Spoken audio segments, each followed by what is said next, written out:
Alright, so another Marvel title has come to an end with your friendly neighborhood Spider-Man as we got the final two episodes of season one. And as we all know, that a second season is confirmed for this show, and especially like as what I'm about to head into, I decided to give you my thoughts on the entire season and show as a whole, especially telling this take on this alternate version of Peter Parker in the show and becoming Spider-Man. And I'm going to be breaking down the finale, the final two episodes, I'll point out stuff, Easter eggs that you might have missed, and breaking down the ending. And for my predictions could be for season two, especially what has shaped the show and this character to be as well. And so, if you're new, then be sure to subscribe and hit the notification bell so it's on any future videos, including future Marvel content coming to the channel. But now, let's get right into it. For this entire show as a whole, especially with season one, because even though I liked the show from the very beginning, especially as this is an older version of Peter Parker, like the way they were telling the story of him getting bit by the spider and having his time at Midtown High, going through his identity for what it means to be a hero, and also that coming of age vibe, especially of getting the girl and having many friends. And especially having Aunt May involved and protecting his identity from people as they don't want to figure out that he is Spider-Man, and putting his friends and family at risk, especially when he has enemies, especially as this show is like a love letter and truly represents what Spider-Man is as a character. But you know, I really did like this show, especially with the animation, which I thought it looked good. But even though I felt a little bit toned out, especially with the way that Marvel was releasing the show with like 2 to 3 episodes in one day, but it made it through. It made it totally bingeable, especially for what Spider-Man or Peter Parker was going through, aside with working for Norman, and especially with Norman Osborn with Oscorp Tower, and having been introduced to Harry Osborn, who ends up becoming friends with Peter, and having that friendship, especially for what Norman was putting Peter towards. Even I just thought the entire show, we get to learn of what Peter goes through, especially with the villains, and especially for what his arc has been building up to. Like, this is like a different side of Peter Parker, which I typically enjoy, because especially as we all know what our MCUs of Peter Parker went through, and aside from joining the Avengers and being in Captain America Civil War, that led to the events of Infinity War and Endgame. But with this version of Spider-Man, we get to learn the alternate what if. It's like, what if Norman recruited Peter Parker instead of Tony Stark, and that's exactly what represented here in the first season and in the show, because especially with the way that Marvel pulled this up, but even though that the show was on hiatus for so long, it took so long to come out, but actually it ended up delivering a good final product, especially towards the end, which I really ended up loving, because even though that people were not interested in the show, but I ended up really liking it, because especially for what these 10 episodes, what laid the groundwork for the character, especially with Peter's friends, especially with Pearl, Nico, and Lonnie, and especially for what these characters go through, aside from their character development, especially with Lonnie being part of a gang from his girlfriend Pearl, and especially with their dynamic and relationship on screen and in the show. It's kind of well done in like the way that, because of what Lonnie has been going through, and aside with Pearl as their relationship progressed, but even for what happens, like, and like, you know, I thought that they were a cool romantic duo in the show. It's kind of a cool dynamic, especially with Nico and Peter, and I definitely love their friendship. It is definitely a pull off so well done, and even along the way when Nico learns about Peter, you know, Nico discovers his identity, and just with the way that their friendship goes way beyond that, and the way that they are introduced in the show. It's also the friendship between Lonnie and Peter. I thought it was like so perfect, and I thought like they kind of act like bros, kind of like a duo in like a sort of way, and especially like for how they handle things, aside from like having all that, and even with the villains and all the appearances that we see here in the show, I kind of like it, especially as you have Daredevil, Doctor Strange, you have Doc Ock. You have Scorpion in the mix. It's kind of a perfect lead for the show, from what the show kind of what unfolds and what it utilizes the character. And now it's time to break down and review episodes 9 and 10, the finale. And now, especially with the purpose of these last two episodes, where Spider-Man had taken down Scorpion, as there was an Oscorp truck that was hijacked and Spider-Man needed to take him down. And I also love the fact that the red and blue classic suit is being done in the final episodes of the show, because that's what truly represents Spider-Man both as a character and just with everything else in between. Along with that, with this awesome fight sequence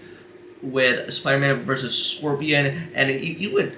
Tombstone, that because that is Lonnie's nickname that he gets, because especially when Tombstone is involved in the battle along with Spider-Man, and you use all their powers to defeat Scorpion. Because, and even though I really like this type of moment, because even though that we kind of got a tease for Scorpion at the end of Spider-Man Homecoming with that post-credit scene, but even for how they portrayed Spider-Man and Scorpion going all at it in the show, it kind of adds to the tone aspect and animation for what Marvel wanted to pull off, and that's what I definitely enjoyed, because especially for how Tombstone got some generated powers from the chemicals in the Oscorp truck, and uses all his might to defeat Scorpion, and then we see for how Spider-Man sort of ends Scorpion by literally almost killing him. But I think within the callback, this is a definite callback to the final battle of Spider-Man No Way Home, for when our MCU's Peter almost defeated Norman Osborn, the Green Goblin, but then Tobey's Spider-Man goes in to stop him. But then Tombstone tells Spider-Man to stop and to say that people look up to him, and then he drops the claws, and that's how Scorpion is defeated. And especially as I really like the second to last episode, the penultimate, and exactly the way that it is portrayed. Especially if we would have gotten this in the MCU, it would have been cool, even towards the end of that episode, of when Norman uses his words to encourage Peter for what he stood up for what he means as a hero. But even towards the end of the penultimate, we see Norman plotting bigger plans, especially as it involves the cosmos, and for his experiment, and demonstrates his students later in the season 1 finale, and especially for what he is testing on, and he is as it involves the cosmos, and that's when Doctor Strange comes in, because especially as this is the technology that Thor and the Chitauri, that was Loki's army that he used in the Battle of New York in the very first Avengers movie. And then as we see in the final battle, when Spider-Man and Doctor Strange try to defeat the creature symbiote and to send it back into the dark dimension, and then as we see the two working together, and we see a portal opening on that literally lands us back all the way to the very first episode, when we first see the creature symbiote on Earth, and we see a Mids on high, and we see Strange first appear there, and then with the spider that bites Peter and unfolds his origin story as Spider-Man. But then the creature that goes back into the dark dimension, and then we see like a hive of symbiote heads, which I think is in charge of Noel, the god of symbiotes from Venom: The Last Dance. But even that it is revealed with these two that they altered the timeline, because you know that this is the alternate version of Peter Parker, and that this make callbacks and references to the MCU. I mean, they altered the timeline. So especially with Spider-Man that questions Strange about the future, and then we get a appearance from the Watcher, because as we know him from the What If series, and this is like an alternate What If show, MCU origin, sort of like an origin for Peter Parker. And then in the final minutes of the show, for when Harry is encouraged by Inigo to start up his own company, that is called the Worldwide Engineering Virgin, also known as Web. And then as we see the names on the board that he's going to recruit, and it makes references to Ned Leeds from the MCU, and Max Dillon, aka Electro, that was portrayed by Jamie Foxx in The Amazing Spider-Man 2, and who also came back in Spider-Man No Way Home. And especially as, I mean, Harry is starting to something up, because this is for how Norman started off, but Harry is going to do it much better than him. And then we see a moment when we get an appearance by Peter's father, Richard Parker, because if you know from when we see May talking to Peter's father, and I think this is a brilliant callback to a deleted scene from The Amazing Spider-Man 2, which was robbed. I thought it was very criminal of the way that they made this deleted scene, that Peter's father is alive, and he literally said, "How is my son doing?" And so I'm thinking like this could like make its way over to season 2 of that storyline to reunite Peter with his father, Richard Parker, and also I think it was so glad that deleted scene was brought up in such a callback like this. And then within the last couple minutes, we see a Doc Ock and his arms that he's going to use, and also that it is revealed here that Daredevil has been using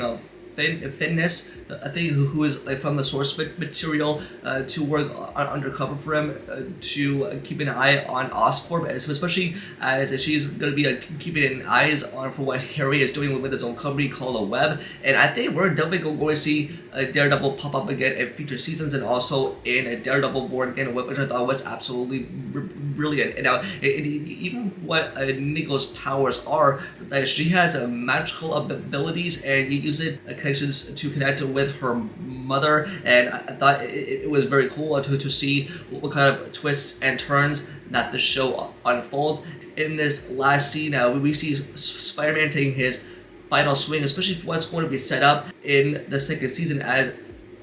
season 2 it is already confirmed for this show. So I'm thinking like, and especially with all the stuff that they set up at the end of the season 1 finale, I think it's going to make its way over to the second season, especially for the way that we look at it, especially as we're going to see a Daredevil again in Daredevil Born Again. And I think with my final thoughts, I thought this was a very good show and a great way to wrap up the season 1 finale, and I am very excited for season 2, and this show really made it a love letter to the character for what it represents to us, and especially for what we adore about the incredible friendly neighborhood web slinger. And yeah, I thought this was a good show, and I really enjoyed the finale, especially with all the surprises and all the cameos and all the storylines being introduced. And I think this turned out to be such a good animated show, which I think this is going to be totally bingeable now that all 10 episodes are out, and they're both like 30 minutes long, so it's enough to make it a bingeable show. So I think you'll definitely like it, and that's what I recommend for you. And that's all I got. But that's gonna do it for this video. Just let me know in the comments below, and